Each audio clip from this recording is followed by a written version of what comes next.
Welcome to Global Dispatches, a podcast about world affairs and the people who shape it. I'm your host, Mark Leon Goldberg, editor of UN Dispatch, and in this show we discuss topical global issues and have in-depth conversations with personalities in foreign policy. Global Dispatches is presented in partnership with Humanity in Action, an international educational organization, and I am a Humanity in Action Senior Fellow. It is budget season in Washington, D.C., and this year, like last year, the White House has requested massive cuts to foreign affairs spending in general and to the United Nations in particular. The fiscal year 2019 budget request from the White House asks for about a 30% overall cut in non-military international affairs spending. Congress, however, which ultimately controls the purse strings, has largely pushed back against some of these more draconian spending proposals. On the line with me to discuss how the United Nations fits into the U.S. budget and spending debates currently ongoing in Washington, D.C. is Peter Yeo. He is president of the Better World Campaign and vice president for Public Policy and Advocacy at the United Nations Foundation. He was a longtime congressional staffer and knows the ins and outs of the foreign affairs budget and the UN budget process as well as anyone in D.C., and he does a good job of explaining how American funding for the United Nations ends up being a pretty good deal for the United States. This is a good explanatory episode about one of the more important financial relationships in the world, that is how the United States helps fund the United Nations and what the United States gets in return for its funding. Before we begin, I just want to say a big thank you to everyone who is leaving reviews of the show on iTunes. It really does help increase where the podcast ends up in search rankings among people who are looking for foreign policy podcasts. So thank you for leaving a review. You are helping to grow the audience and make this enterprise more sustainable. And frankly, I also love reading your kind words. I appreciate that kind of positive reinforcement.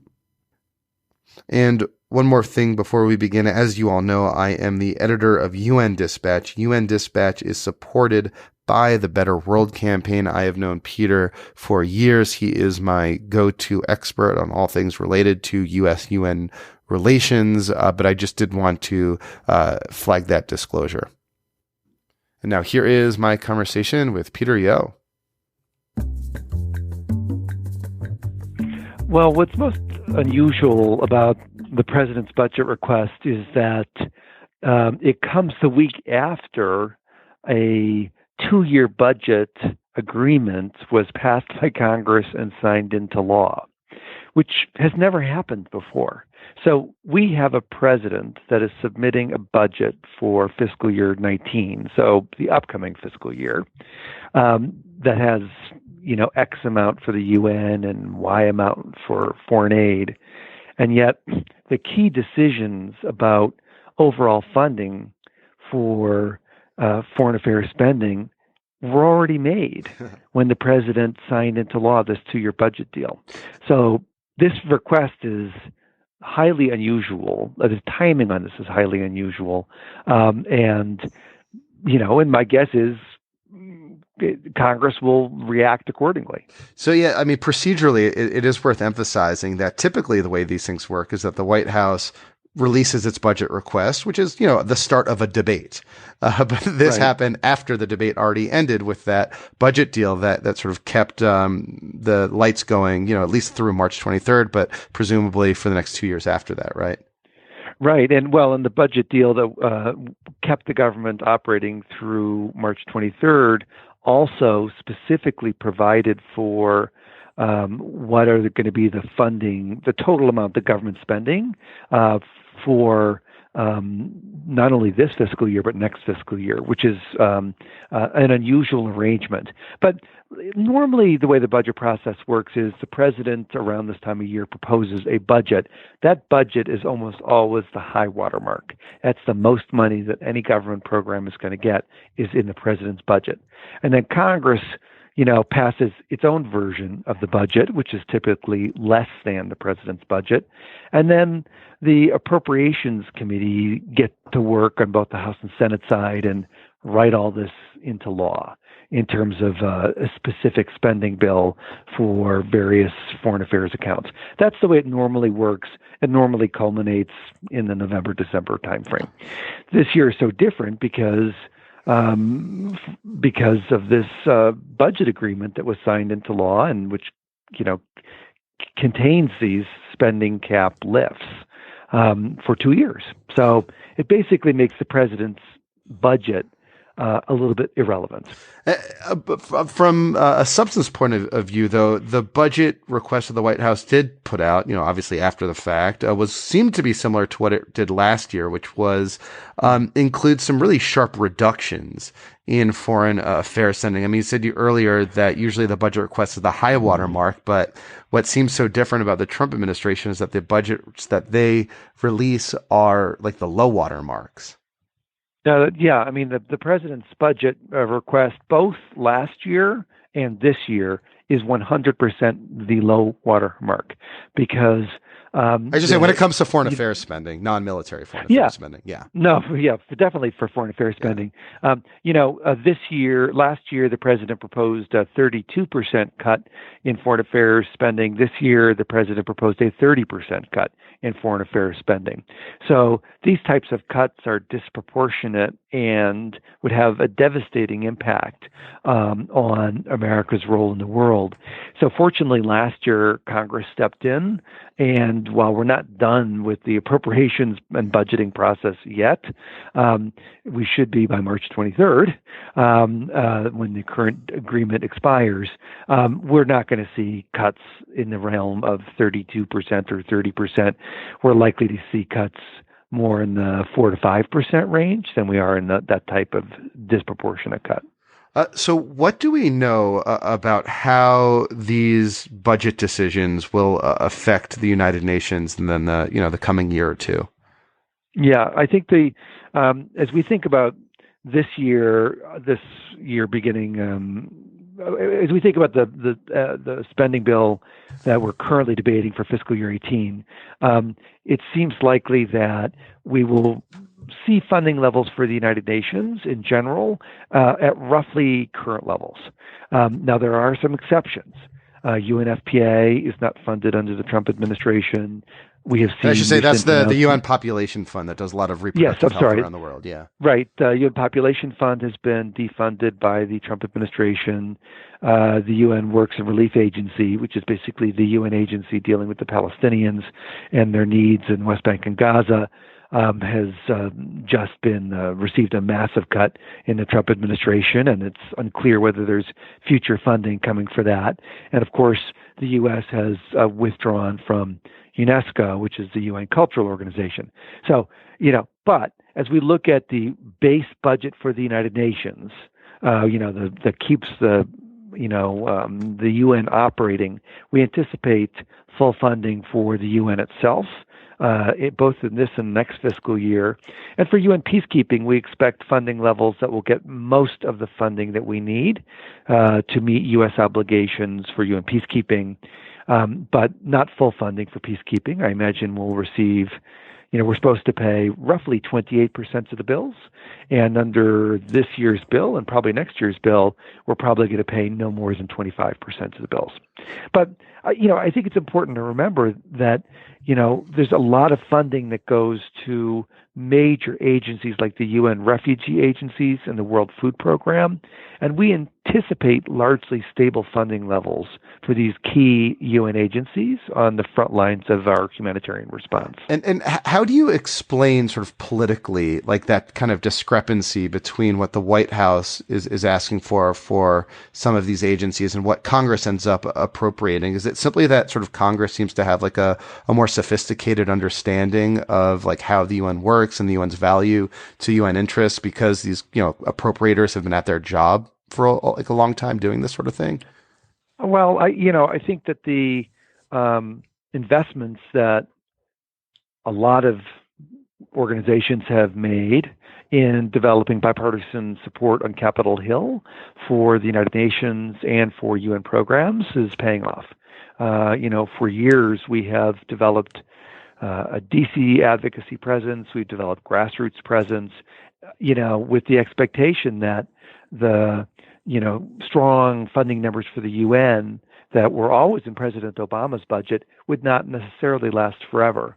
And so when President Trump proposed these disproportionate cuts to the United Nations, we were ready and we've been activated. And we have many Republican and Democratic champions on the Hill who know the UN, who know the importance of the UN, that know that the UN is a cost-effective way to leverage American power and American influence. They know all this. They've seen the UN in action. Now, do they have criticisms of the UN? For sure. But they've seen the UN in action. And so, as a result, when they look at the president's budget, they're like, thanks for playing. Now the adults are going to take over. And that's really what's happening, is the adults on Capitol Hill are taking over as it relates to the budget on the UN. So can you explain for people who are not as aware as you are about how the UN funds itself, both the UN budget and peacekeeping budget, and then this voluntary contributions that go to some of the frontline humanitarian agencies? Can you sort of explain a little bit about how that works? Yeah, United States funding for core UN programs is funded by what is called the Contributions to International Organizations account, otherwise known as CIO. And basically, that pays for the dues that we're required to pay to the United Nations as a result of the fact that we signed a treaty that created the United Nations. So we pay 22% of the bills at the United Nations, and so that is a set amount, and there's a specific line item in the president's budget request and in Congress when they act to pay that line item. Second element is peacekeeping. Now we pay a higher percentage for peacekeeping. We're supposed to pay 28% of the bills because we're a member of the Security Council, and as a result, then we're a veto-wielding member of the Security Council. So you can't create or end a peacekeeping mission without American support. So that's a separate line item in the president's budget and in the appropriations bill, and so as a result, that's roughly in FY18 will be $1.7 billion, and so that is and then the third element of funding is voluntary contributions, and those are the contributions. Voluntary is really a misnomer because the U.S. has made these contributions for decades. But those are the types of contributions we make to UNICEF, which is the Children's Fund, or to the UN Refugee Agency, or to the World Food Program, that there's a large amount of money that flows to those agencies because it's in our interest to flow to those agencies. I mean, we need from a national security and foreign policy perspective to try to meet the needs of refugees as well as those who are in very challenging humanitarian situations. So, there's a lot of different flows of money that go into the UN's important programs, but, it's less than 0.5% of the U.S. federal budget. So, at the end, it's actually 0.2% of the U.S. federal budget. So, it's a good investment for American taxpayers. Yeah, I mean, that's also kind of what boggles my mind a little bit, is that the UN is often seen politically as a place where the U.S. can sort of trim savings, yet the savings we're talking about are sort of, from a budgetary perspective, minuscule. Like, we're talking about a few $1 billion that the U.S. pays into the UN, not like tens or hundreds of billions of dollars. And I was just kind of doing some back of the envelope math, and it appears that the total budget, that's what everyone pays into both the UN regular budget and peacekeeping, is something like $12 billion, which is roughly the equivalent of the budget of like the Commerce Department.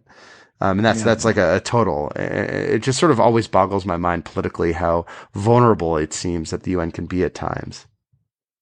Well, the UN is vulnerable at times, and it's a minor portion. As I said, it's 0.2% of the U.S. federal budget. So you can't balance the U.S. federal budget off the backs of on the back of the United Nations. That said, the UN, like all major institutions, needs to tighten its belt. I mean, this is a new era where UN and other international organizations and governments all need to tighten their belts and make sure that they're as efficient as possible. So, just because it's a bargain to work through the United Nations doesn't mean that it couldn't be more of a bargain. And so as we think about the Secretary General's 3 different reform tracks, management, peace and security, and development, that, cost savings should be part of those reform tracks to make sure that it's, even slimmer and meaner.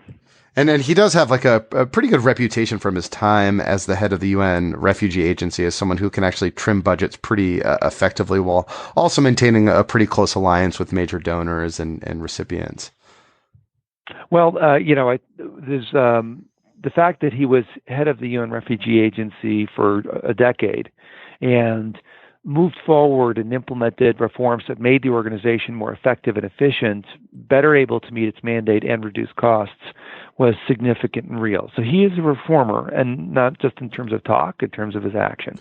And so I think this is a positive development that we have a Secretary General that's so committed to reform. And we have a real partnership between Nikki Haley and the Secretary General on reform that is real, and they talk often, and they work constructively on this reform agenda, and that's very important. So you mentioned earlier this sort of value proposition that the U.S., that the United Nations provides to the U.S., and I was interested to get your take on this new report that came across my transom that I'm sure you've seen from the Government Accountability Office that basically sort of ran the numbers on a potential UN peacekeeping operation versus a potential U.S. military deployment, and came up with some pretty interesting results. Could you just explain that report, where it came from, and what it found? Yeah, the GAO is a U.S. government agency that does investigations on cost effectiveness issues and budgetary issues. So it's sort of the gold star agency that works on documenting how to save money for the U.S. government. And they came to the conclusion that it is 8 times cheaper for the United States to support a UN peacekeeping mission in a particular country than for the U.S. to deploy its own troops to accomplish the same task. That's a big deal, right? In the sense that as policymakers, whether they're in executive branch or on the Hill, look at a particular unstable region or country in the future, they need to know that from a cost effectiveness point of view, working through UN peacekeeping is a real bargain. And it's in fact 8 times cheaper to work through the United Nations than for the U.S. to go it alone. It's interesting, there was a similar GAO study done almost a decade ago that came to the exact same conclusions. So we feel that there's a nice lengthy nature of the look at UN peacekeeping, and it demonstrates that peacekeeping is a bargain. It doesn't mean that sometimes it's more effective for the U.S. to deploy its own troops. If there's going to be extensive combat and a more tip of the spear approach, then sometimes it's more effective for the United States to deploy its own troops. But if the U.S. is interested in working with other countries, then peacekeeping is the way to do it. And what did that GAO report find in terms of how these savings were achieved? Yeah, the UN peacekeeping, there's 2 ways. The base conclusion is UN peacekeeping does the same job that American soldiers would do, except it costs half the cost. The reason why it's half the cost is because of reduced salaries paid to troops. Most of the UN peacekeepers come from the global south, where they're paid significantly less. The footprint of equipment that's deployed with these troops is significantly less. The cost of transporting equipment and troops into the country and region is less. And so when you add all of the between the salaries and the expenses of deployment and maintaining them in terms of warehouses and other types of core elements that soldiers and troop movements need, it's half the cost. Now, the U.S. pays only roughly 25% of the bills. And so that's how we get to the 8 times cheaper, because the total mission is half the cost, but then the U.S. is only paying 1/4 of the total bills. So that's why it's 8 times cheaper. I guess looking forward, so this report establishes, the value, the bargain that UN peacekeeping is, and I'll post a link to it because it's a pretty easy read, and it kind of lays out in pretty good details of where the cost savings are and how UN funding and UN peacekeeping operates. But sort of looking forward, looking into the new year, how well is UN peacekeeping positioned to carry out the mandate, their task tasks that they've been asked to by the United States government and other members of the Security Council, mainly in terms of their funding. Like, is UN peacekeeping funding there and up to the task and commensurate with the challenges and the mandates that they have to fulfill? Well, I'm an optimistic person, so I'm a glass half full approach towards this, which is that ultimately, if you look at the largest missions, which are Mali, Central African Republic, still Darfur, Congo, and South Sudan, these missions are, the troops are being paid. All these missions have over 10,000 deployed soldiers. They have, several thousand civilian employees who are trying to promote peace and reconciliation and get these countries up and running again. And all of these missions are also protecting civilians or doing their best to protect civilians. So work is getting done as a result of the deployment of these peacekeeping missions and the funding that they receive in part from U.S. taxpayers. So that's the good news. The challenging news is that these are very large countries and very complex environments. And so as a result, they can't live up to the high expectations that are given to them by the Security Council in terms of their mandate each and every day. So, I was in Central African Republic last year. I was in Democratic Republic of Congo the previous year. And in both cases, the peacekeepers are protecting civilians, but they're very large countries with very little infrastructure. So as a result, there are millions of civilians in both countries that need protection that don't have it, or need assistance that aren't getting it because, there aren't enough soldiers to go around. So it's a balancing act. The United Nations, in consultation with UN member states, tries to provide enough resources to these missions to do their jobs effectively, but frankly, they could always use more. Well, but that also means that we have to make the hard choices sometimes, that if its time has come, then we have to close it so we can move the mission resources elsewhere. So, one thing I get from speaking with people at the UN is again, like how overstretched a lot of these more complex missions are, say the DR Congo. But yet, from what we discussed earlier, it seems that there might be at least some modest or moderate cuts coming to some of these missions. I mean, can they handle just, a 2, 3, 4% cut in their budgets? I think the reality is that when you cut the budgets for these missions, you're going to have to cut the number of things that you're asking these missions to do. And I think that's the process that I know the Nikki Haley views as her responsibility when these missions come before the Security Council, is take a careful look at all the things that the missions are supposed to do and cut those that are viewed as of a lesser priority, so that you can concentrate what limited resources you have on the most important tasks, which usually relate to protecting civilians and promoting reconciliation and political progress. And so that means that lesser priorities are going to get cut. And I think that's the right way to do it, which is don't ask peacekeeping missions to do too much for what the resources that they are being given, right-sized resources with mandate. And I do think that is an approach that both the Secretary General and Nikki Haley have when they look at these missions. So we've been talking about how the U.S. funds peacekeeping, which is important because it's the single largest funder. But are there any other potential new funders, or do you expect any other countries to step up in more meaningful ways as the United States seeks to trim its own budget a little bit? Like, are there other countries on the horizon that you expect to pick up a little bit more of the tab? For sure, countries are going to have to step up, and they're going to have to step up in 2018 because which countries do you think? Well, I think countries like China and Russia and those in the Middle East, including Saudi Arabia, and potentially some middle-income countries like Brazil, are going to have to step up and provide more. And potentially members of the Security Council themselves, other than the United States, will have to pick up more because the U.S. is committed to getting our peacekeeping assessment rate down to 25% from 28%, which means somebody else is going to have to pay that differential. And so there's a lot of diplomatic work that needs to happen between now and December when that decision is going to be made to make sure that other countries are convinced to pay an increased share of the bills.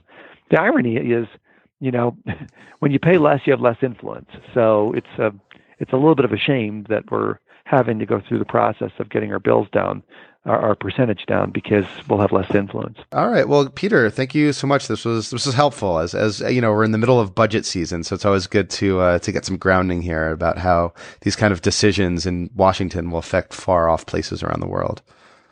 Well, it's my pleasure, and there's a lot of important work that's getting done by the United Nations on a day in and day out basis, and it's the working through the funding issues is vitally important to what the UN does and the future of our country in terms of making sure that our foreign policy and national interests are being met. And so there's a good partnership there. All right. I appreciate you having me. All right. Thanks. All right. Thank you all for listening. Thank you to Peter. And it's always interesting to see where this budget shakes out. We are, as I said, in the middle of budget season, so I found this to be a timely and a helpful episode. Again, thank you to everyone who is leaving reviews. And also, if you want to get in touch with me, you can hit me up on Twitter at Mark L. Goldberg or use the contact button on globaldispatchespodcast.com. I do love hearing from you. Please do feel free to send me your suggestions of people I should interview or topics I should cover. I read all your emails and I value them. Thank you. See you later. Bye. The views and opinions expressed in the podcast are those of the speakers and do not necessarily reflect the policies or positions of Humanity in Action.